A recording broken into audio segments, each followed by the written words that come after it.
Assalamualaikum warahmatullahi wabarakatuh. Sampurasun. Wilujeng patepang deui sareng Ibu dina pangajaran Bahasa Sunda kelas 8. Tah tadi sateuacan kana pedaran hideuk tangtos ninggal tayangannya. Nah, dina tayangan eta aya 2 lagu. Hideuk apal eta lagu naon? Muhun leres. Anu kahiji lagu Korea, anu kadua lagu bahasa Sunda. Hideuk resep anu mana? Anu kahiji eta napi nu kadua? Sanajan hideuk resep kanu lagu sejen sapertos lagu Korea Barat sareng sajabina, hideuk oge tong hilap kana lagu urang nyata lagu Sunda. Dina video ayeuna urang medar ngeunaan bab hiji nyaeta rumpaka kawih. Nah, sateuacanna Ibu ngajelaskeun naon rumpaka kawih teh, Ibu bade ngajelaskeun naon sih tujuanna. Nah, tujuanna diajar ieu supaya barudak teh bisa ngaregepkeun kawih sareng paham kana eusina. Ayeuna Ibu bade ngajelaskeun naon sih rumpaka kawih teh.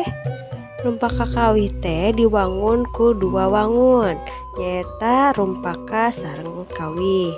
Rumpaka nyaeta raket patalina sareng sastra puisi. Upami kawih raket patalina sareng karawitan atau seni musik. Janten rumpaka kawih teh nyaeta puisi anu sok dihaleuangkeun atau anu sok dinyanyikeun. Ayeuna pek ku hideuk baca rumpaka kawih anu judulna Karatagan Pahlawan. Tuluy tulis dina buku tulis hidupnya. Tah ieu sapertos kieu.